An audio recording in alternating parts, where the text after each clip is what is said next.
Bueno, pues darle la bienvenida a todas las personas que nos están acompañando en esta noche de historias, mitos y leyendas aquí en Biografía del Misterio. Ya vamos a dar inicio a nuestra común noche paranormal o noche de historias, mitos y leyendas. Así que espero que les agraden todas estas historias que vamos a contar el día de hoy. Agradecerte, Juan, y agradecerle a Duende, que por ahí ya también vi que nos hizo un comentario por ahí, que ya nos está haciendo comentarios. Y pues a todos los que nos van a acompañar en esta noche. Déjenme decirles que tenemos bastantes historias para todos ustedes, que tenemos leyendas, que tenemos historias y relatos que tienen que ver con la situación paranormal y que tienen que ver con situaciones de misterio. Entonces, pues agradecerle a todos los que nos apoyan con esos me gusta, en especial ahorita en este momento a Juan y a Duende Rojo, que nos están apoyando con esa parte de los me gusta. Bueno, déjenme contarles que en esta ocasión vamos a contar diferentes tipos de historias dependiendo de los temas. Vaya, o sea, no va a ser solo un tema, porque a veces pues sí contamos con ciertos temas en específico, ¿no? Como carreteras, como conductores, brujas, cosas como esas. El día de hoy la verdad es que vamos a hacer una recopilación de muchas historias, de leyendas, de mitos y de relatos de personas. Entonces déjenme decirles que el día de hoy se va a poner bastante interesante esta noche de historias, mitos y leyendas. Gracias por las personas que nos apoyan compartiendo el en vivo. Gracias, Duende. En serio que eso nos ayuda bastante para seguir trayéndoles más historias, mitos y leyendas. Gracias, Alex, que confías para seguir esta página de cosas de misterio. Entonces, bueno, pues ya sin más dilación y sin más retardar un poco pues sí, este en vivo, vamos a dar inicio y vamos a comenzar con este en vivo para que todos estemos disfrutando de estas historias. Bueno, dice así. Durante más de 20 años, Joaquín Méndez ha sido taxista en las calles de Ciudad de México. Hombre sencillo, trabajador, con arrugas esculpidas por el cansancio y los años al volante. Nunca imaginó que una noche su vida daría un giro hacia lo indescriptible, lo inhumano, lo infernal. Todo comenzó una madrugada de octubre, cuando el reloj del tablero marcaba exactamente las 3:03 am. Era su tercera corrida de la noche. La ciudad, envuelta en neblina y silencio, parecía dormida, pero algo o alguien aún se movía entre las sombras. A la altura de la colonia Doctores, donde los callejones parecen murmurar secretos al oído, Joaquín vio una figura en la esquina. Una mujer vestida completamente de negro. No hizo señal con la mano, pero él sintió que debía detenerse. Fue una sensación más poderosa que su voluntad y frenó. La mujer subió al asiento trasero sin decir palabra. Su piel era pálida, como si jamás hubiera visto el sol. El cabello le caía lacio, empapado por una llovizna que no existía. El aire dentro del taxi se volvió frío, como si hubieran bajado bruscamente a una cámara frigorífica. ¿A dónde la llevo, señora?, preguntó Joaquín con voz temblorosa. Ella habló sin mirarlo, con una voz hueca, distante, casi como un eco, al panteón del olvido. Joaquín sintió un escalofrío que le subió por la espalda como una serpiente helada. No conocía ningún lugar con ese nombre, pero por alguna razón supo hacia dónde debía ir. Aceleró sin preguntar más. Durante el trayecto, el retrovisor parecía resistirse a reflejar el rostro de la pasajera. Cada vez que intentaba verla, su figura se desvanecía como humo. El taxímetro no funcionaba. La radio emitía estática entrecortada, mezclada con susurros apenas audibles. No mires, no hables, no vivas. Al pasar frente a un edificio abandonado, la mujer murmuró algo. Aquí fue donde murió mi hijo. Joaquín sintió que el volante se le helaba entre las manos. El motor empezó a fallar, las luces parpadearon. Algo le obligó a girar la cabeza hacia la ventana izquierda, lo que hizo que casi chocara contra un poste. Un niño, con la cara quemada y los ojos completamente negros, lo seguía corriendo a 4 patas, no sobre la calle, sino pegado al costado del auto, como una araña, como un maldito parásito del más allá. Gritó, aceleró, pero el niño seguía allí. La mujer no reaccionaba, como si no lo viera. Ya casi llegamos, dijo ella, con una sonrisa siniestra que finalmente se reflejó en el espejo. Su boca estaba cosida con hilos negros y aún así hablaba. El taxi se detuvo, pero sí solo frente a una reja oxidada. Más allá, una negrura absoluta. No había luces, no había estrellas, solo oscuridad y algo que se movía dentro de ella. Joaquín parpadeó y la mujer ya no estaba. El asiento estaba empapado, olía a tierra húmeda y a podredumbre. Pensó que estaba alucinando, que el cansancio le jugaba una mala pasada. Miró el reloj. Las 3:03 a.m., exactamente la misma hora en que la recogió. El tiempo no había avanzado, o tal vez no existía dentro de ese viaje maldito. Arrancó el taxi con desesperación. La radio seguía emitiendo estática, pero esta vez, en medio del ruido, una voz clara y profunda emergió. Gracias por traerme a casa. Fue entonces que, desde el espejo retrovisor, Joaquín vio su propio reflejo, pero no era él. Era el rostro de un cadáver, la piel morada, los ojos abiertos y sin brillo, la boca llena de gusanos.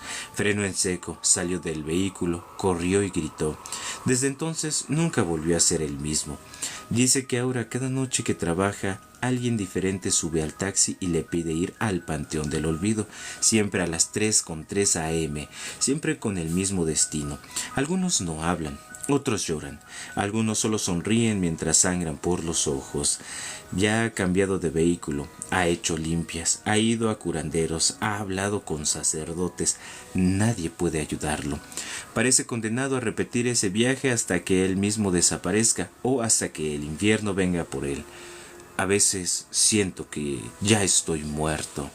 Dice que este taxi es solo mi ataúd rodante. ¿Tú te atreverías a subir con él? Y si una noche cualquiera sin saberlo pides un taxi y te recoge Joaquín, entonces no olvides mirar el reloj. Y si son las 3:03, reza lo que sepas, porque puede que seas el siguiente pasajero en ir al Panteón del Olvido. Por aquí estoy viendo que nos manda un comentario Ralph. Pues ahorita que estamos aquí en el en vivo y si gustas puedes hacerlo llegar o puedes hacernos llegar tu comentario mediante los comentarios de aquí abajo, tu historia, vaya. Y si no, pues pueden enviar una solicitud y nos pueden contar una historia de viva voz para los que tengan alguna experiencia de ese estilo. Si alguna vez caminas por los pasillos de una vieja escuela abandonada, presta atención. No es el viento lo que sopla en las esquinas y el crujir de la madera lo que escuchas. Dicen que hay un lugar donde las sombras no son solo sombras y los recuerdos se niegan a desaparecer. Un pasillo donde aquellos que han sido olvidados aún buscan ser recordados. Mía llegó a la academia con una única meta: encajar. Pero la desaparición de su mejor amiga, Clara, convirtió a su vida en un constante laberinto de culpa y preguntas sin respuesta. Nadie sabía qué había pasado con ella. Un día estaba en clase y al siguiente su nombre solo era un eco en la memoria de quienes la conocieron. Pero Mía no podía olvidar. Una tarde, cansada del silencio y de la indiferencia de los demás, decidió enfrentar lo que todos temían. Se adentró en el pasillo prohibido, aquel donde los relatos de antiguos alumnos y profesores parecían observar cada movimiento. No era la primera vez que había escuchado las historias. Susurros inexplicables, risas lejanas y una sensación de ser observado. Apenas cruzó el umbral, el aire se volvió denso, cargado de algo indescriptible. El suelo bajo sus pies crujió como si el pasillo mismo despertara con su presencia. Entonces lo escuchó. Mía. El murmullo recorrió las paredes como un aliento helado. Su pecho se agitó, pero no retrocedió. ¿Quién está ahí? El silencio se rompió con un suave eco. Nosotros, los que nadie recuerda. Mía tragó en seco. Sus ojos recorrieron los cuadros del pasillo y por primera vez comprendió lo que siempre había pasado desapercibido.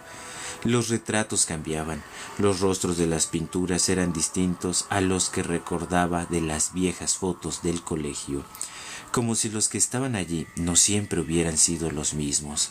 Un reflejo en el cristal de una de las ventanas la hizo girar en seco. Entre la penumbra vio la silueta de una chica. Su figura era borrosa, pero su presencia era innegable. «¿Clara?», susurró Mía con un hilo de voz. La figura avanzó lentamente y por un instante la luz de la luna reveló un rostro que le era imposible olvidar. Era ella. Su mejor amiga estaba atrapada en el pasillo. Era una de ellos. No. Mía sintió el pánico apoderarse de su cuerpo. «¿Qué te hicieron?». Clara no habló, pero su expresión lo dijo todo. No había desaparecido, había sido consumida por el pasillo, por el olvido, por la indiferencia de todos los que se negaron a recordarla. «Tienes que sacarme de aquí». Sus labios se movieron sin sonido, pero Mía entendió cada palabra, antes de que sea demasiado tarde. «¿Cómo?», preguntó, sintiendo la desesperación taparle la garganta. La respuesta vino con un susurro múltiple, un coro de voces espectrales que le erizaron la piel. «Para liberar un alma, debes renunciar a algo de igual valor». Mía lo comprendió en ese instante. La única forma de liberar a Clara era ocupar su lugar. Sus piernas temblaron. ¿Podría hacerlo? La voz de su amiga se quebró. «Por favor». Mía apretó los ojos, reviviendo cada momento con Clara, cada risa, cada promesa de amistad eterna, y supo que ella había tomado su decisión antes de siquiera pensarlo. Con un último suspiro dio un paso al frente. La luz se apagó, el pasillo tembló, los cuadros crujieron, y en un abrir y cerrar de ojos Clara estaba de vuelta. Pero Mía nunca salió. Desde ese día la leyenda cambió. Los que caminan por el pasillo aún pueden escuchar su voz, llamando, esperando. Si alguna vez sientes un escalofrío recorriendo tu espalda en un pasillo vacío, si un retrato parece seguirte con la mirada, pregúntate si alguien está intentando recordar su nombre. Y si escuchas tu nombre susurrado en la oscuridad, corre. Esta es una historia muy interesante que también hace referencia a una película que hace tiempo ya salió, como la película de Coco. Esa película, oye, agradecerte, Zule, que nos estás acompañando en esta noche de historias, mitos y leyendas. Eso me recuerda a una película como la película de Coco, cuando olvidas a una persona o algún familiar que se encontró con su lecho de muerte y pues desgraciadamente ya no se encuentra aquí en este mundo terrenal. Entonces si lo olvidas y no pones una fotografía en el altar, pues obviamente ellos van desapareciendo poco a poco. Por eso es que esa historia nos llamó la atención bastante cuando se guardó.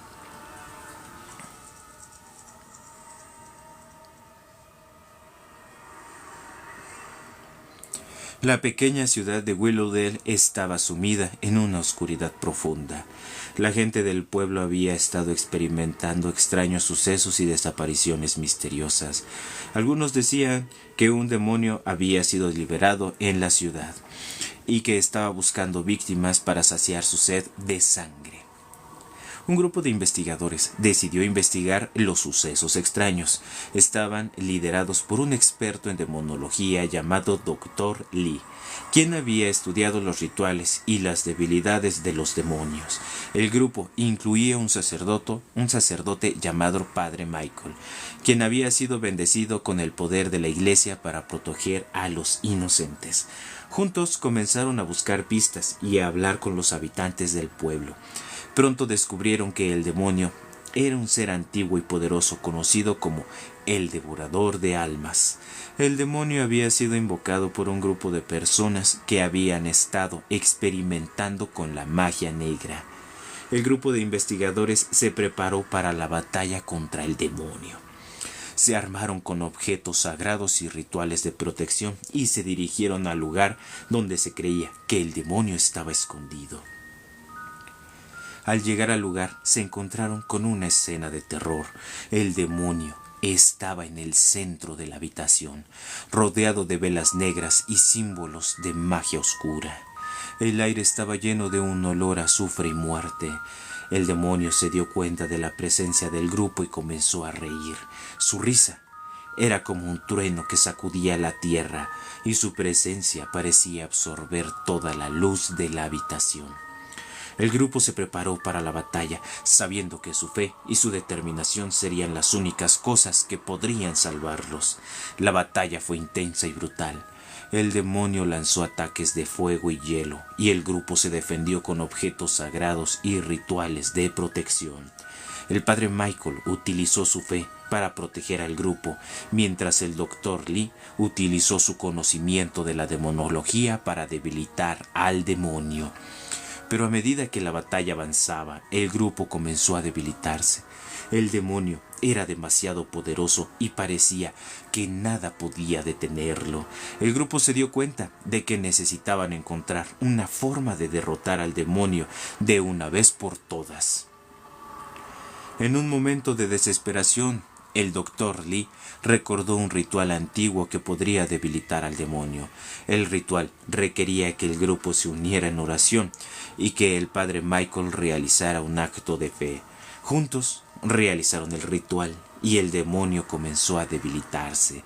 Con renovada esperanza, el grupo lanzó un ataque final contra el demonio. El padre Michael utilizó su fe para bendecir el ataque y Dr. Lee utilizó su conocimiento para encontrar el punto débil del demonio. Juntos lograron derrotar al demonio y enviarlo de vuelta al infierno.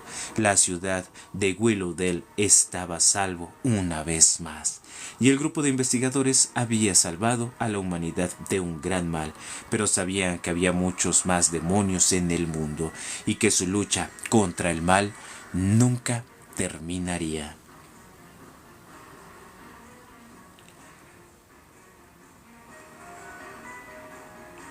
Nadie en Grafton hablaba del lago después de la caída del sol. No era superstición, era experiencia. Los niños lo sabían desde pequeños. Los perros se negaban a acercarse y los adultos simplemente lo evitaban con un silencio demasiado denso para ser casual. Toby Marsh, periodista de 35 años, creía haberlo visto todo. Crímenes, motines, accidentes, pero estaba quemado, profesional y emocionalmente. Su última publicación había sido sobre el pan sin gluten en Prisioneros del Estado.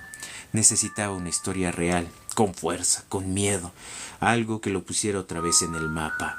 Por eso, cuando en el bar del pueblo alguien mencionó el lago Grafton y la mujer, algo dentro de él, orgullo, arrogancia o hambre, lo empujó a escuchar. ¿La mujer del lago?, preguntó.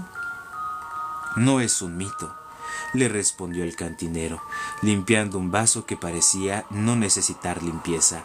Es algo que te mira, pero no desde el lago, desde dentro de ti. Después, aquella misma noche, Toby tomó su vieja Nikon, linterna y un grabador de voz. El lago Grafton parecía un pulmón detenido. El aire olía a moho rancio y metal. El agua, negra como tinta, no se movía. Ni un insecto ni un murmullo de viento. Solo el sonido de sus propias pisadas sobre el barro del blanco pasto.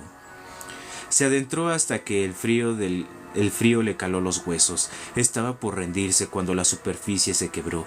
Primero una burbuja, luego una figura emergiendo, tan lentamente que parecía que el agua no quería soltarla. Era una mujer, sí, aún podía llamarse así. Su piel era azulada, como carne sumergida por demasiado tiempo. El cabello largo flotaba como raíces podridas. Y su rostro, Dios. Su rostro era una calavera húmeda, aún cubierta por trozos de piel gris, con una línea verde fosforescente atravesándole la frente como una cicatriz viva. Los ojos, dos pozos completamente negros, lo observaron con una calma indecible. Toby no gritó, más bien no pudo. Era como si el aire a su alrededor se hubiera vuelto cemento. Su linterna tembló en su mano. Un zumbido comenzó a martillarle los oídos y el sonido del agua dejó de ser externo. Estaba dentro de su cabeza. La criatura no hizo nada, solo lo miró durante lo que pareció una eternidad y luego se hundió lentamente, desapareciendo sin agitar el agua. Toby volvió a la ciudad sin recordar cómo, pero desde esa noche todo cambió. Dejó de dormir. La veía cuando cerraba los ojos, sentía humedad detrás de las córneas, como si algo nadara dentro de su cabeza. Dibujaba compulsivamente su rostro, cientos de retratos iguales, ojos vacíos, piel muerta, la cicatriz verde. Los médicos lo internaron. Dijeron que era psicosis o quizás esquizofrenia tardía. Pero Toby sabía la verdad, no estaba enfermo, estaba poseído. Una noche, los enfermeros lo encontraron muerto en su celda, sin heridas, sin lucha, solo seco, como si el agua se le hubiera evaporado desde dentro. Años después, una estudiante de arte llamada Elisa encontró su vieja cámara en una tienda de antigüedades en Bangor. Le encantaba lo vintage. Su primera sesión fue en un estanque sucio, cerca del campus. Tomó algunas fotos sin pensarlo demasiado y reveló el rollo en su pequeño laboratorio. Lo que vio la hizo vomitar. En cada imagen del agua, allí estaba, la mujer detrás de los juncos, a medio emerger, mirándola directamente. En la última foto ya no estaba sola. Junto a la criatura había otro rostro, el suyo, distorsionado, con la misma mirada vacía, la misma cicatriz verde fosforescente cruzándole la frente, y sonreía. Toby no estaba loco, nunca lo estuvo. La mujer del lago no era un mito, era un ciclo, una maldición visual, una infección que se transfiere a través de su mirada. Y tú, que ahora has visto su rostro, también ya la has invitado.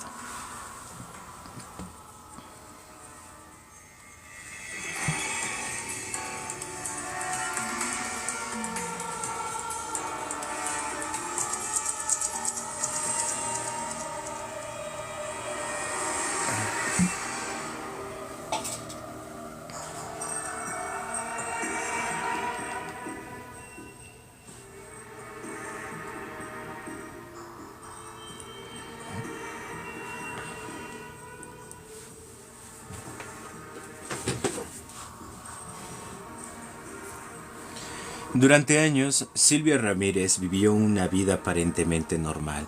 Una mujer de fe, trabajadora, madre de 2 hijos, asistía a misa cada domingo y llevaba una existencia tranquila en un pequeño pueblo al norte de Colombia. Pero todo cambió una noche de diciembre, cuando una presencia oscura comenzó a manifestarse en su hogar y dentro de ella. Todo comenzó con susurros. Al principio pensó que eran sueños, voces que le hablaban en una lengua gutural mientras dormía. Luego vinieron los olores: azufre, carne podrida, humedad rancia, impregnaban su cuarto sin explicación. Su perro, antes juguetón, no quería entrar a la casa, aullaba, miraba el techo y gruñía a las paredes vacías. Silvia comenzó a sentirse extraña. Tenía ataques de ira que no podía controlar. Decía palabras que no entendía, en idiomas que jamás había aprendido. Su voz, normalmente suave, se volvía grave y cavernosa. Su cuerpo, delgado y frágil, parecía adquirir una fuerza brutal. Una noche despertó en el techo del cuarto de su hija, colgada boca abajo como un murciélago. No recuerda cómo llegó ahí. Su hija, de solo 8 años, gritaba paralizada del miedo. Los médicos no encontraban nada físico.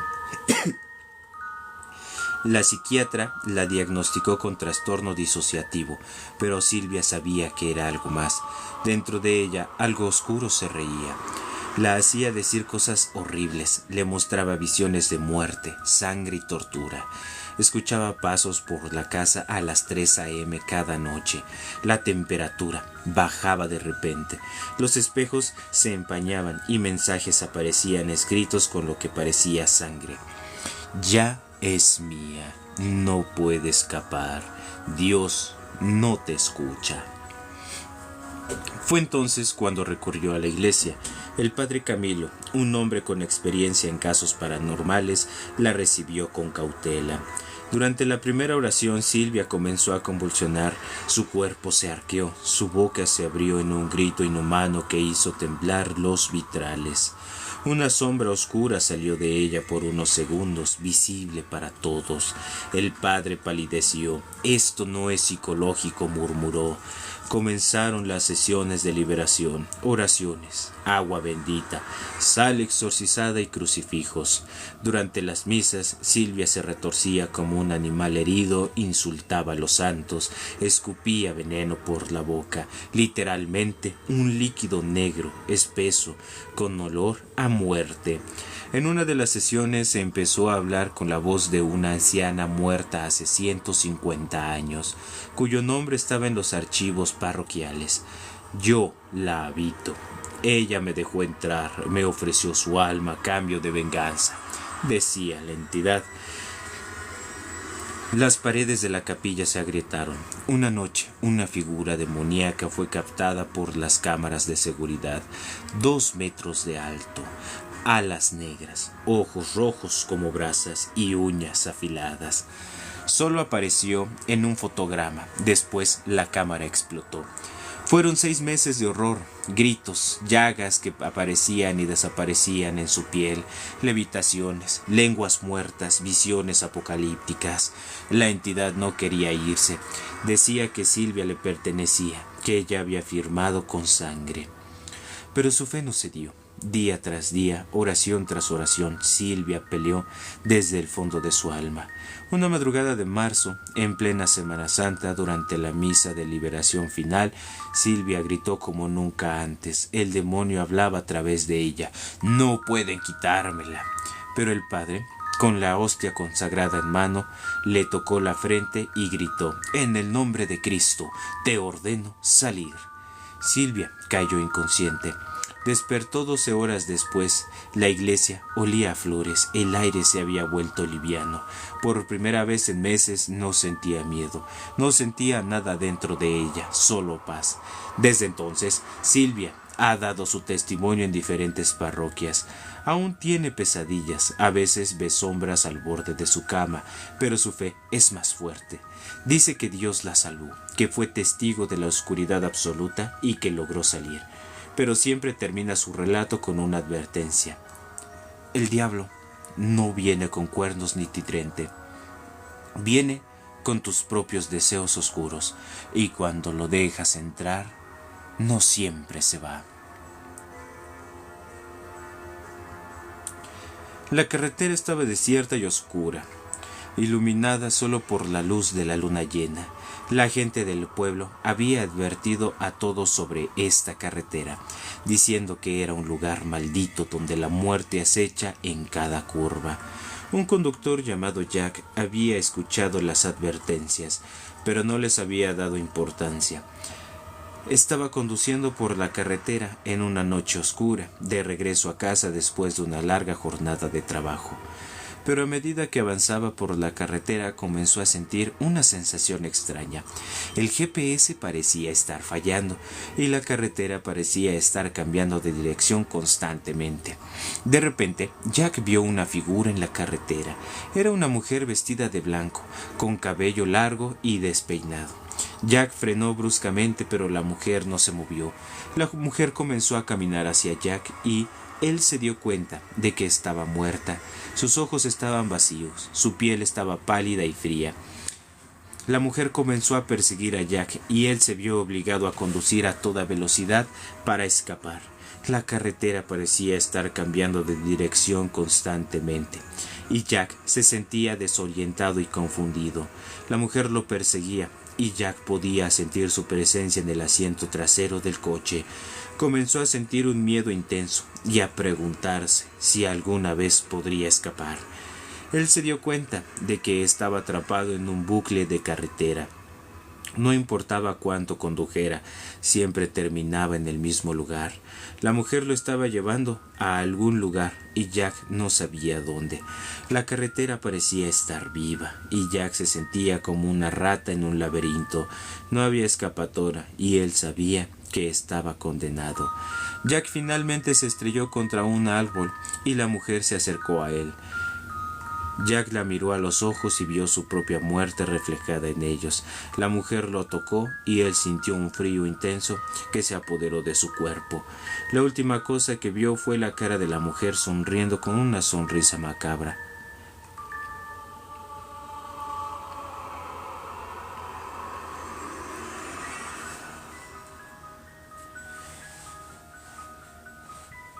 Mi familia proviene de un pequeño pueblo cerca de la capital de Colombia, y la verdad es que solíamos pasar bastante tiempo ahí. Un día, casi al caer la noche, decidieron hacer envueltos colombianos, pero faltaba la mantequilla, entonces me pidieron que fuera a buscarla. La mantequilla estaba en la parte de atrás de la casa, un lugar un poco extraño de describir. Es una casa tipo balcón, que da a un abismo donde se encuentra un río. Ese era el fin de la casa. A mano derecha había una puerta que daba a un camino que conducía hacia donde estaban las vacas y los cerdos. Me acerqué a la puerta, casi sin parpadear, porque en una repisa cercana estaba la mantequilla. Ya era de noche en ese momento. Tomé el balde de mantequilla y me preparé para salir corriendo, cuando de repente escuché algo. Era la voz de una mujer, pero sonaba rara, apagada y carrasposa. No pude entender bien lo que dijo, pero al mirar hacia la puerta me di cuenta de que estaba completamente oscuro y no vi nada. Salí corriendo tan rápido como pude. Unos días después, cuando ya íbamos de regreso, tomamos el carrito que nos bajaba hasta el pueblo y de ahí la flota. Durante todo el camino vi varias veces a la misma mujer por la ventana. Me pareció muy extraño. Recuerdo bien su cabello castaño y largo. No era de anciana, pero tampoco joven. Este pueblo está en una... No me dio tiempo de tener miedo en ese momento, pero aún me pregunto por qué la vi tantas veces.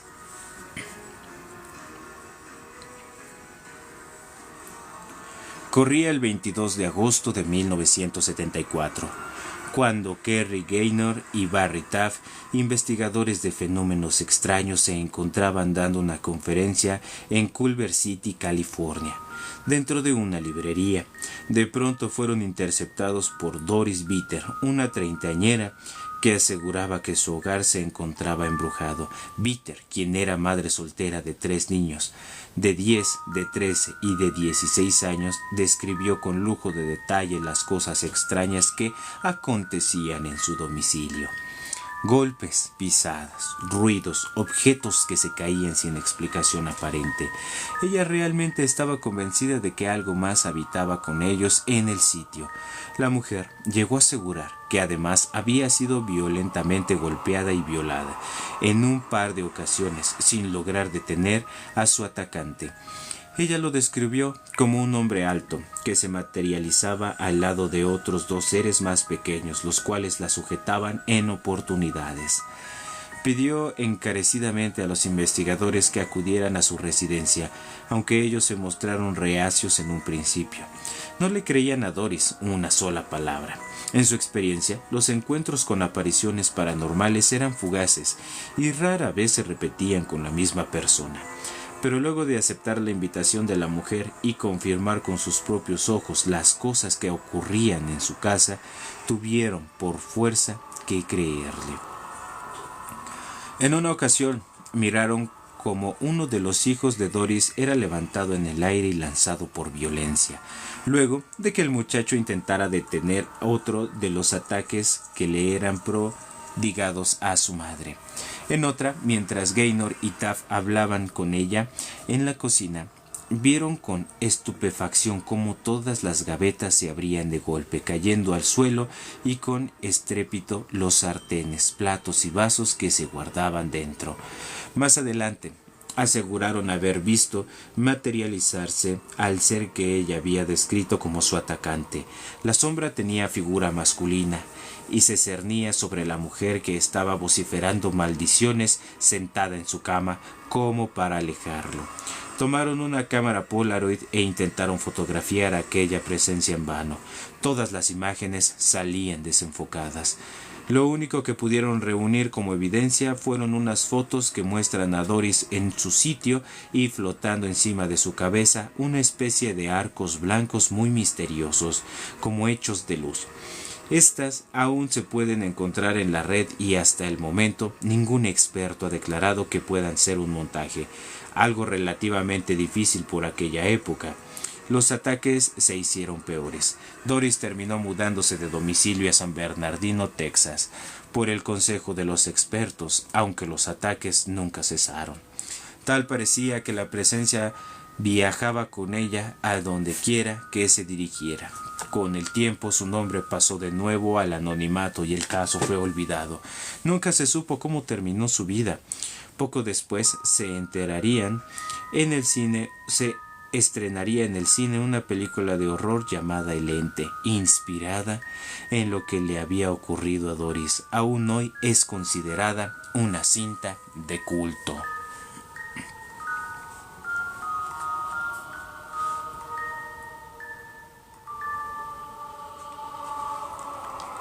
En aquel entonces recién cumplía los 50 años y aunque ya era separado, aún vivía en casa de mi esposa.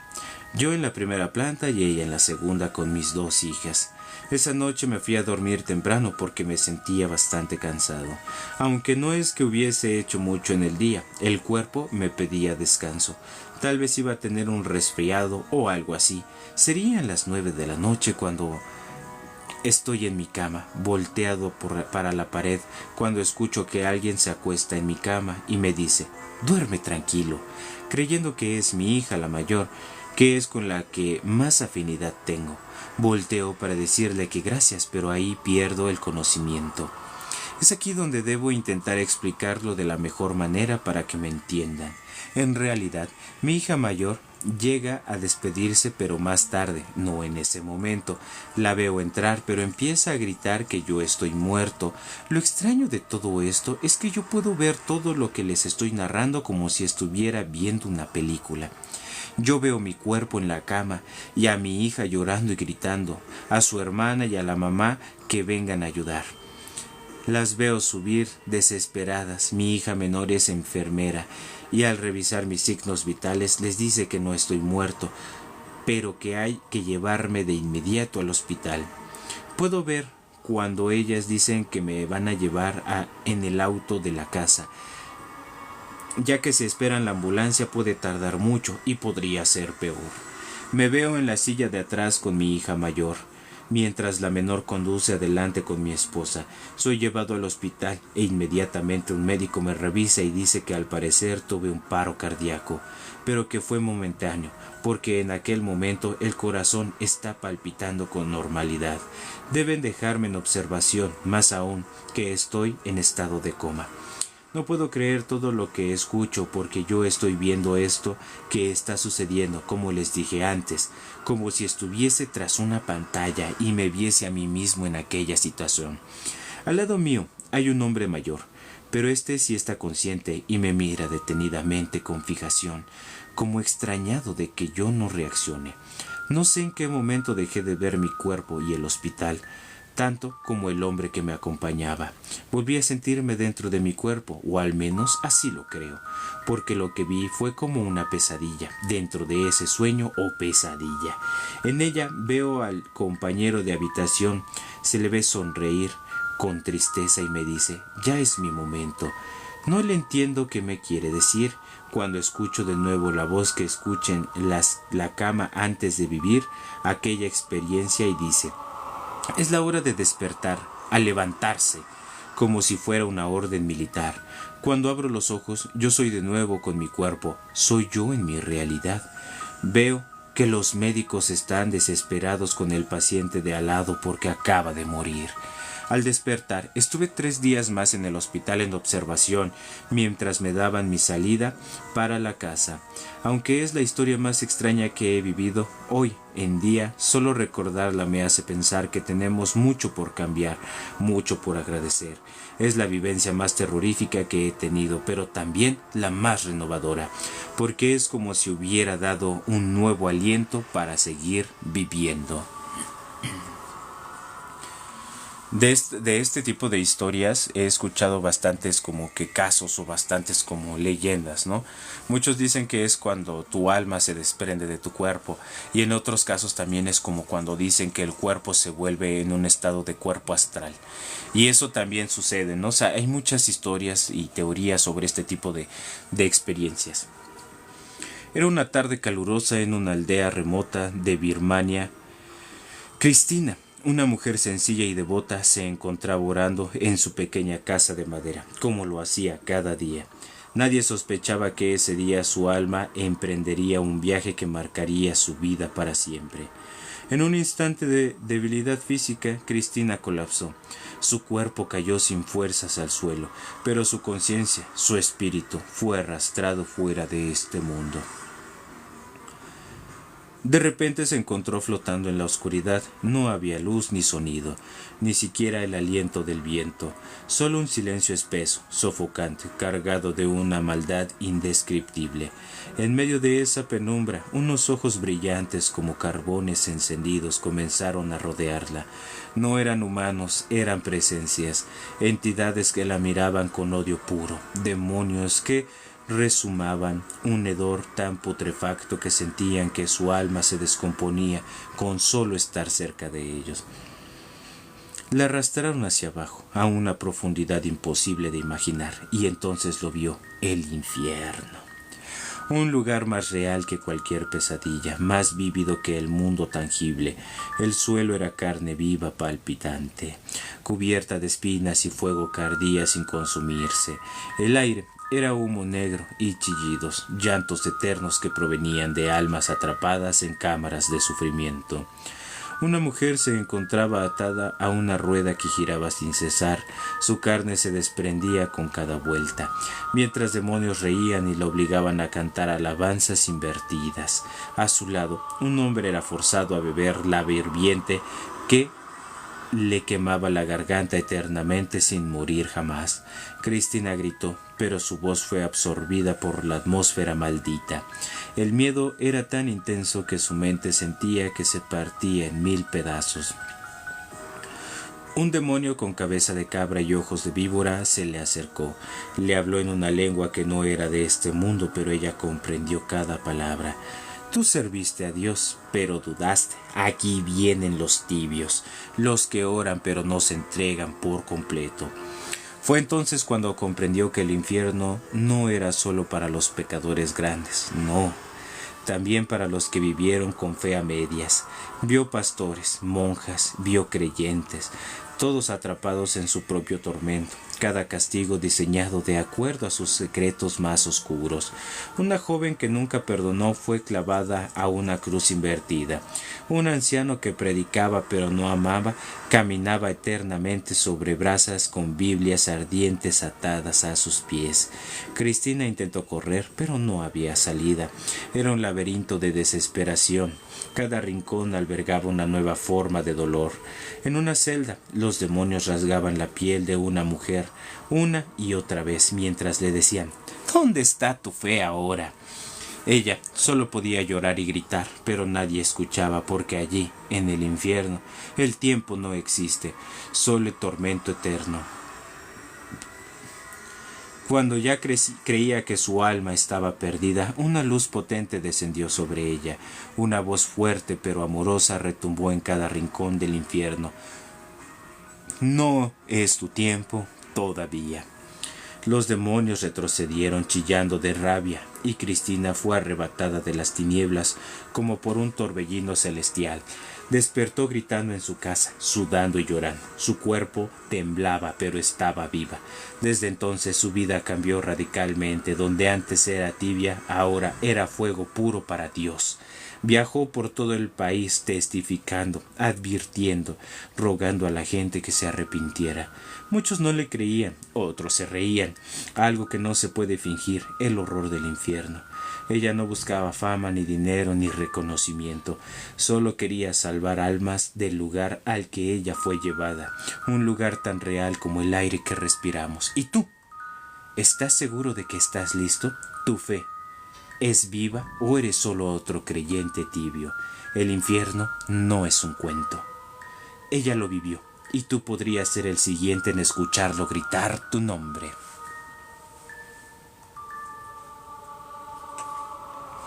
Esta es una leyenda que se titula así: El día de la profecía se cumplió.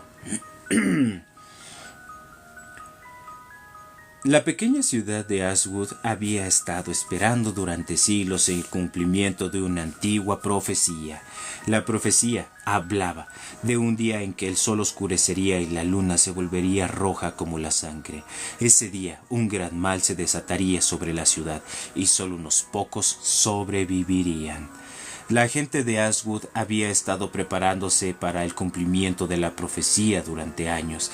Algunos habían construido refugios subterráneos, mientras que otros habían acumulado provisiones y armas. Pero a medida que el día se acercaba, la ansiedad y el miedo se apoderaron de la ciudad. El día señalado, el sol comenzó a oscurecerse y la luna se volvió roja como la sangre. La gente de Ashwood se reunió en sus refugios esperando a que el mal se desatara, pero a medida que pasaban las horas nada parecía suceder. De repente, un viento frío comenzó a soplar sobre la ciudad. La gente salió de sus refugios para ver qué estaba sucediendo y fue entonces cuando lo vieron. Una figura oscura y gigantesca se acercaba a la ciudad, rodeada de una nube de humo y cenizas. La figura era el mal que la profecía había anunciado. Era un ser antiguo y poderoso que había sido despertado por alguna fuerza desconocida. La gente de Ashwood se dio cuenta de que estaban condenados y que la profecía se había cumplido. El mal comenzó a destruir la ciudad, arrasando edificios y matando a todos los que se interponían en su camino. La gente de Ashwood trató de huir, pero era demasiado tarde. El mal era demasiado poderoso y no había escapatoria. La ciudad fue reducida a cenizas y solo unos pocos sobrevivieron. Los que lo hicieron se dieron cuenta de que la profecía había sido real y que el mal había sido liberado sobre el mundo.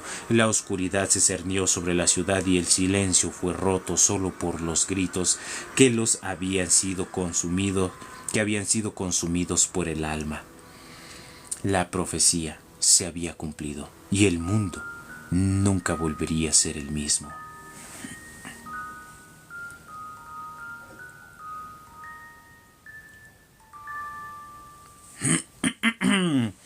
Espero que les esté gustando esta noche de historias, mitos y leyendas, y gracias, güerito, por ayudarnos a compartir. Gracias, Berta, que nos ayuda siguiéndonos. Gracias al güerito porque está compartiendo el en vivo. Esto está mejor que las novelas turcas del Canal 3. Sí. Ese es de hecho un comentario que creo que ya nos habías hecho, mi buen César. Ana Caroli, gracias por compartir el en vivo, y a todas las personas que le dan me gusta y nos apoyan con esa parte, compartiendo con sus contactos o con sus seguidores de TikTok el en vivo. Muchas gracias, eso hace que sigamos trayendo más y más historias, mitos y leyendas. Espero que sí les esté gustando esta noche estas leyendas, estas historias y estos mitos que traemos para ustedes. Aquí tienen otro más. Dicen que algunas verdades son demasiado grandes para ser contadas y otras demasiado peligrosas para ser creídas. Yo estuve ahí. Y si estás leyendo esto, es porque decidí romper el silencio que juré mantener hasta la tumba. Corría el verano de 1947. Yo era un joven sargento de inteligencia en la base aérea de Roswell, Nuevo México. Todo parecía rutinario, hasta que un mensaje interrumpió la calma de la madrugada. Un granjero de la zona rural reportaba haber encontrado restos extraños, esparcidos en su terreno, de lo que parecía una nave, un objeto volador no identificado. La orden fue clara: acudan al lugar, recojan todo lo que se encuentre y no hagan preguntas. Nos tomó horas llegar. El sitio era un campo abierto sin vida, excepto por los pedazos dispersos de lo que claramente no era un globo meteorológico como después se diría en los periódicos. Eran fragmentos metálicos ultraligeros, con propiedades desconocidas. Algunos volvían a su forma original tras ser doblados, otros estaban cubiertos con inscripciones que parecían jeroglíficos, pero no egipcios. Nunca había visto algo así. Y entonces encontramos los cuerpos. Había dos, pequeños, de no más de unos 50 metros, con cabezas grandes y ojos negros alargados. No llevaban ningún tipo de traje ni armamento, sus cuerpos estaban parcialmente carbonizados, pero uno de ellos parecía estar vivo. El silencio fue absoluto entre los presentes. Fuimos instruidos para no hablar. Se cargó todo en camiones blindados, lo que quedaba de la nave, los cuerpos y hasta una parte del suelo donde se hallaron los restos radioactivos. El convoy se dirigió a la base, pero no se quedó allí. Pocas horas después llegaron aviones. El destino final fue la instalación aún más secreta. El nombre en clave era S4, pero la mayoría la conoce hoy como Área 51. Esa misma noche, el comandante nos reunió. Oficialmente lo que recuperamos fue un globo meteorológico. Quien diga lo contrario será considerado una amenaza para la seguridad nacional. Al día siguiente, el periódico local publicaba en su portada que el ejército había recuperado un platillo volador. Pero pocas horas después la nota fue reemplazada por una retractación forzada. Era un globo de observación del clima. A mí me asignaron redactar el informe de encubrimiento, un documento que borraría lo que habíamos visto, una mentira bien pulida para ocultar la verdad. Años después, ahora ya viejo, veo como los archivos desclasificados apenas rozan la superficie.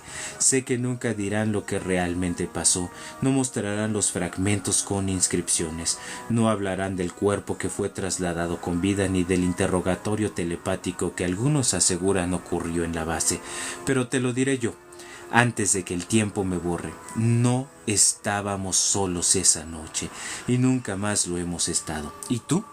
¿Crees que todo fue un malentendido con un globo meteorológico? ¿O crees que hay una verdad enterrada en el desierto, esperando salir a la luz? Fíjense que desde que salió esto de que desclasificaran los archivos que tiene el Área 51, la CIA y cosas así, se han descubierto infinidad de cosas. Ahí, en estos archivos, yo recuerdo que un conocido de Sonora me pasó un archivo, la verdad es que ya no lo tengo, pero cuando me pasó el archivo estábamos platicando porque estábamos haciendo un podcast sobre estos temas tan interesantes, ¿no? Y ese archivo, obviamente todos están en inglés, ¿no? Pero ese archivo hablaba ¿cómo se llama esto? Es como una investigación que se hacían en estos lugares y estas investigaciones generaban como cosas que no podían ser habladas al público, ¿no? Ahí de hecho también se hablaba de la telepatía, se hablaba del cuerpo astral, se hablaba de telequinesis, de capacidades y aptitudes que el ser humano puede ir desarrollando. Se hablaba también de muchas cosas por el estilo así, ¿no? Yo recuerdo mucho uno de los experimentos que es el que me platicó esta persona de ahí de Sonora, era que ponían a varias personas a buscar una ubicación en específico. Les decían, ¿sabes qué? Necesito que busques esta base secreta en tal lugar. Órale. Pero pues obviamente la base secreta era de ellos, ¿no? No, pues sale. Y entonces ellos a la hora de dormir, se desprendían en su cuerpo astral y era la forma en la cual ellos podían encontrar estos lugares. Y llegaban, a la hora de despertar, llegaban a sus cuerpos físicos y redactaban lo que veían, coordenadas, lugares, y encontraron la isla en donde estaba esta base secreta. Entonces recuerdo mucho eso, y ahorita que les estoy platicando un poquito de estas historias, mitos y leyendas que también tienen que ver con ufología, vaya, porque el misterio no solo engloba lo paranormal, sino que también engloba toda esta parte de la ufología, de la criptozoología, de la demonología, angelología, muchas cosas, ¿no? Entonces, pues es muy interesante cómo es que todavía hoy en día siguen saliendo cosas así. Bueno, sigamos, porque ya casi acabamos con el en vivo. Mi nombre es Laura. Nunca imaginé que algo así me pasaría a mí. Siempre pensé que esas historias de posesiones, presencias oscuras o ataques demoníacos eran exageraciones, cuentos viejos para asustar niños, hasta que me sucedió. Yo era una mujer normal, al menos eso creía. Vivía mi vida sin pensar en Dios, sin rezar, sin fe. Me burlaba de quienes hablaban de cosas espirituales. Tenía una vida libre, llena de fiestas, relaciones vacías, alcohol y distracciones. Me sentía poderosa, autosuficiente, pero era todo una mentira, una fachada. Todo comenzó con pesadillas. Soñaba que alguien me observaba desde las esquinas oscuras de mi cuarto. A veces era un hombre de ojos vacíos, otras veces una sombra enorme, sin rostro, que se posaba sobre mí y me susurraba cosas en lenguas que no entendía. Me despertaba ahogada, con el corazón golpeando, como un tambor en mi pecho. No le di importancia, pensé que era estrés, pero luego las cosas pasaron del sueño a la realidad. Comenzaron los ruidos, golpes en las paredes, pasos en el pasillo cuando yo estaba sola, risas graves que surgían de la nada. Una noche sentí claramente que alguien se sentaba en mi cama. No podía moverme, no podía gritar, solo sentía como algo me miraba y supe, en el fondo, que mi alma, que eso no era humano. Mi cuerpo comenzó a cambiar, me despertaba con moretones y arañazos. Perdía el control, me enojaba con facilidad. Mi mirada se volvió dura, vacía. Sentía odio hacia todo lo sagrado. Una vez rompí un crucifijo que encontré entre mis manos. Lo hice sin pensarlo, con furia, como si algo dentro de mí lo odiara con cada fibra. Una noche tuve la experiencia más aterradora de mi vida. Me desperté en medio de la madrugada, paralizada frente a mí. A los pies de la cama había una figura. No puedo describirla del todo, pero era alta, con extremidades largas, huesudas y unos ojos que ardían como carbones. Sonreía, me habló sin mover la boca. Eres mía. Siempre lo ha sido. Intenté rezar, pero no podía. Mi lengua se trababa, mi garganta se cerraba. Sentía que algo me apretaba el cuello. Empecé a ahogarme. Estaba sola, perdida. Era una prisión invisible. No podía pedir ayuda. Fui a médicos, psicólogos. Me dijeron que era estrés, que eran traumas reprimidos. Me dieron pastillas. Nada cambiaba. Al contrario, empeoraba. Escuchaba voces durante el día. Las sombras se movían solas. Me hablaban, me insultaban. Me decían que no tenía salvación, que lo mejor sería morir. Fue entonces cuando una amiga que no veía hace años apareció en mi vida. Me encontró en redes sociales y me escribió. Ella sí era creyente, muy devota. Cuando le conté lo que pasaba, no dudó. Me dijo: estás siendo oprimida por demonios. Laura, tienes que volver a Dios. Al principio me reí. Ya estaba tan desesperada, tan rota, que accedí a ir con ella a una iglesia. Desde el primer momento en que entré sentí algo. Las luces parecían más brillantes, el aire era distinto, pero también sentí resistencia. Mi estómago se revolvió, me daban ganas de correr, de gritar, de romper todo. Durante la oración, uno de los pastores se acercó a mí, me puso la mano en la cabeza y comenzó a orar. Fue ahí cuando todo estalló. Empecé a gritar. No era mi voz, era más grave, masculina, inhumana. Mi cuerpo se contorsionaba, sentía como si ardiera por dentro. Él no se detuvo, siguió orando. Otros se unieron, gritaban: en el nombre de Jesús, sal de ella. Yo lloraba, sentía que me arrancaban algo. Un odio profundo, una oscuridad pesada, como alquitrán. Después de lo que pareció una eternidad, caí al suelo llorando, respirando por fin, ligera, como si por primera vez en años algo se hubiera roto o salido de mí. Desde ese día mi vida cambió. No ha sido fácil. La lucha espiritual continúa. Hay días en que siento que la oscuridad está al acecho, pero ahora sé cómo enfrentarla, con oración, con fe, con la palabra. Ya no estoy sola. Aprendí por las malas que cuando vives alejado de Dios dejas puertas abiertas. Los demonios existen y están hambrientos, se alimentan del miedo, del pecado y de la ignorancia. Pero también aprendí que el poder de Jesús es real, que ninguna oscuridad puede resistir a la luz. Si estás leyendo esto y te sientes identificado, si también escuchas voces, si las sombras te visitan, si tu alma está herida, no ignores las señales. Busca ayuda espiritual, vuelve a Dios. Clama su nombre, porque lo que me pasó a mí puede pasarte a ti. Y créeme, no quieres vivir lo que yo viví. Saludos, Freddy, bendiciones, y gracias, Fabiola, por compartir el en vivo. Gracias a todos los que nos ayudan compartiendo. Ela de Mar, buenas noches. Saludos, Ela, hasta donde te encuentres. Berta Gaspar, gracias por empezar a seguirnos aquí en Biografía del Misterio. Y muy buenas noches a todos.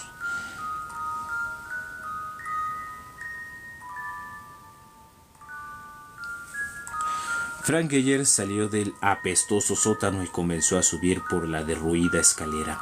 Entre la penumbra creyó verla, aquellas niñas de rostro lívido y profundas ojeras con sus modestos vestiditos blancos. Primero se materializaba una y segundos después surgía la otra.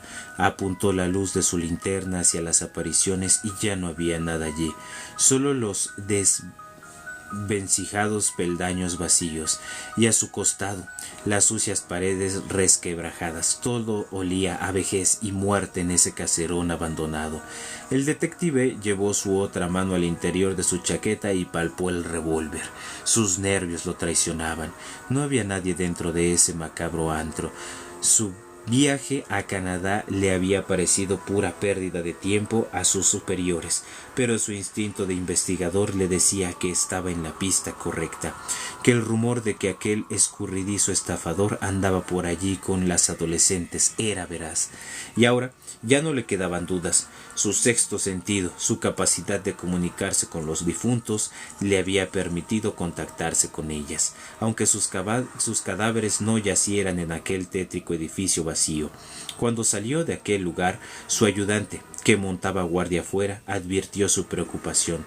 William conocía a su jefe y amigo, y estaba al tanto de su secreto. Sabía que Frank tenía el extraño don de ver cosas. «¿Las viste, verdad?» «Sí. Las chicas estuvieron aquí, pero ahora ambas ya están muertas. Ese engendro del diablo las asesinó». Cuando días más tarde le informaron del hallazgo de los cuerpos, su determinación se volvió inflexible. Aquel sujeto era mucho más que un vulgar defraudador de seguros. El detective se puso al frente de la investigación y finalmente lo cercaron. Frank parecía adivinar cada paso, cada movimiento del asesino y anticipársele. Los demás policías estaban atónitos. No podían saber que los dolientes espectros de las jovencitas asesinadas lo guiaban a su persecución. El drama había dado inicio meses atrás, cuando el embaucador y asesino en serie que se hacía llamar H.H. Holmes empleó como asistente a Benjamin Pitezel, otro timador. El proyecto para robar a la compañía de seguros consistía en que éste contrataría un seguro de vida a favor de su mujer, y Holmes se presentaría con un cadáver anónimo desfigurado tras un accidente, pretextando que era el de Pitezel. Una vez que la esposa del asegurado cobrase la prima de $10,000, debía repartirla con el ideólogo del plan, pero el matrimonio y 3 de sus 5 pequeños hijos fueron asesinados por Holmes. A 2 de ellos, 2 jovencitas, se las llevó mediante engaños a Canadá. Luego de esconderse durante engaños a Canadá, una semana en el miserio caserón, terminó encerrándolas en un baúl y a través de una abertura conectó una manguera y las mató con gas. A este individuo lo buscaban los policías de Chicago, Texas y Filadelfia, aunque quien unificó las pesquisas fue la Agencia Nacional de Detectives Privada Pinkerton y su investigador principal Frank Geyer. Dirigió la cacería de aquel ser diabólico hasta finalmente lograr su captura. Pronto salieron a la luz las falsas identidades que utilizaba, sus estafas a compañías de seguros y sus homicidios, la mayoría perpetrados en su hotel en forma de castillo de Chicago. Descubrieron que el castillo había sido utilizado como cámara de torturas y la sala de ejecuciones. Encontraron cámaras herméticas dentro de las que se podían bombear gas, un horno muy grande capaz de contener un cuerpo humano, cubas con ácido, así como habitaciones equipadas con instrumental quirúrgico de diseño y toda la parafernalia de la tortura. Este aberrante artificio se había concluido un año antes de inaugurarse la gran exposición de Chicago, el 1 de mayo de 1893, y Holmes puso en funcionamiento su mansión de los horrores, llevando allí a todas las jóvenes solas y ricas que conocía en la feria. Procuraba que estas residencias en estados alejados a fin de evitar la inoportuna visita de parientes y amigos. Muchas de las féminas fueron atraídas hasta ese recinto mediante promesas de matrimonio y luego, el sádico las forzaba bajo tortura a firmar poderes en su favor donde le cedían su fortuna. A otras chicas las ultimaba para cobrar los seguros de vida cuyas pólizas obligaban a transferirle. En el macabro hotel las víctimas eran ultrajadas, sometidas a tormento y finalmente asesinadas. Acto seguido, el psicópata transportaba los cadáveres sobre montacargas y los trasladaba hacia los sótanos, donde los disolvía en piletas con ácido sulfúrico o los cremaba dentro de una enorme estufa. Otro método de eliminación consistía en sumergir despojos humanos en cal viva. Todos los artilugios obrantes en el sórdido palacete estaban preparados con el fin de saciar los perversos instintos de su dueño. Había construido una habitación en cuyo interior guardaba abundante cantidad de instrumentos de suplicio. Entre ellos, y aunque parezca increíble, instaló una máquina para hacer cosquillas en los pies, con la cual mataba a risas a quienes así atormentaba. Antes de desembarazarse de los osisos, solía desmembrarlos o despellejarlos en bestiales experimentos. Las ganancias que le reportaba su hotel mermaron al terminar la exposición, pero por lo que se vio en la necesidad de buscar otras salidas a fin de sanear su empobrecida economía. Entonces fue que pergeñó la estafa para cobrar el seguro de Benjamín Pitezel. Pero su codicia lo hizo no repartir la ganancia y en cambio asesinar a su socio, a su esposa y a sus 5 hijos menores. El engendro del diablo, apodado H.H. Holmes, fue condenado a perecer en la horca por el Tribunal de Filadelfia y la sentencia se llevó a cabo el 7 de mayo de 1896. Contaba con la edad de 35 años al momento de su forzado deceso. Recuerden que aquí también en Biografía del Misterio también platicamos historias y sucesos como estos, de crímenes y cosas de ese estilo. Entonces, bueno, amigos míos, permítanme un segundito, a ver si por aquí está esto. Listo. Bueno, pues agradecerles mucho a todos los que me estuvieron acompañando en esta noche. Nos vemos el día de mañana para más historias, mitos y leyendas. Ya vamos a empezar a meter un poquito de ufología. Yo creo que ya es tiempo. Hay muchas personas a las que les llama mucho la atención, por eso hoy nos atrevimos a contar una historia, una leyenda y pues más que nada un relato que tuviera que ver con ufología. Entonces, bueno, ese es el punto, ya empezar a abrir temas más amplios, ya poder hacer temas un poquito más escabrosos. Como les digo, también vamos a platicar, por ejemplo, como pues asesinos seriales. Vamos a platicar también sobre pues casos que tengan que ver con cosas misteriosas. César, nos estamos viendo, muchas gracias por acompañarnos igual en esta noche, y a todos los que pues ya conozco o ya ubico aquí en Biografía del Misterio, pues un saludo, ¿no? Entonces, bueno, avisarles y comentarles que ya vamos a estar trayendo historias de este estilo, que también vamos a estar hablando también de ufología y de tal vez criptozoología. Esto va a hacer que los en vivos ya sean más variados. Ya va a hacer que los en vivos los podamos ir comentando o platicando de alguna forma diferente. Entonces, pues espero que les esté gustando, espero que les haya gustado esta noche de historias, mitos y leyendas. Ya le vamos a quitar ahí lo de paranormales, porque no solo vamos a hablar de ese tema, situaciones paranormales, también vamos a hablar, como lo escucharon bien, de este tipo de casos, ¿no? Casos que a veces son más terroríficos porque son pues la vida real. Son más terroríficos porque son seres humanos haciendo cosas que uno no imaginaría, o son seres humanos haciendo actos o realizando actos atroces en pro de cumplir con sus deseos más profundos y más oscuros. Bueno, amigos míos, pues les agradezco bastante a las personas que nos están acompañando por aquí. Arriba yo veo el número de personas que está con nosotros y también veo sus comentarios en la parte de aquí abajito.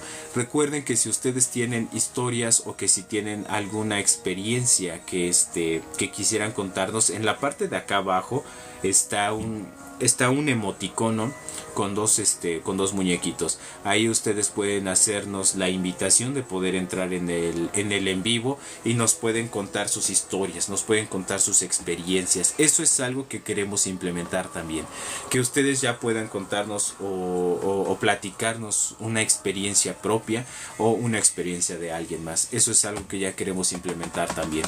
Entonces van a haber algunos cambios a lo largo de estas semanas aquí en Biografía del Misterio, y pues eso va a hacer que la comunidad sea un poco más unida y que podamos platicar más que nada como amigos, vaya, que podamos platicar aquí entre ustedes y nosotros que formamos parte de Biografía del Misterio.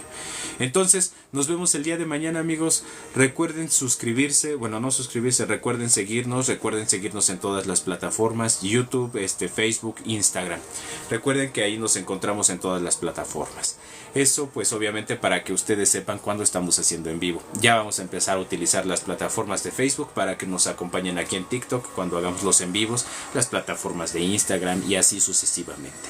Entonces, bueno, pues yo me despido esta noche y agradecerles encarecidamente a todos los que me ayudaron a compartir este en vivo y a todos los que le estuvieron dando me gusta también, porque eso pues obviamente hace que nosotros sigamos trayendo más historias, mitos y leyendas aquí en Biografía del Misterio. Sin más por el momento, amigos, yo me despido, cuídense mucho y nos estamos viendo el día de mañana.